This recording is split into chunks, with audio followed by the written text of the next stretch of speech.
أفحسبتم أنما خلقناكم عبثا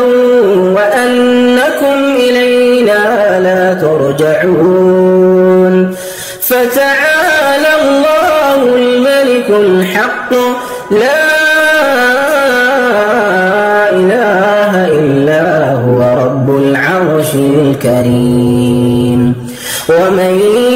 يدع مع الله إلها آخر لا برهان له به فإنما حسابه عند ربه إنه لا يفلح الكافرون وقل رب اغفر وارحم وأنت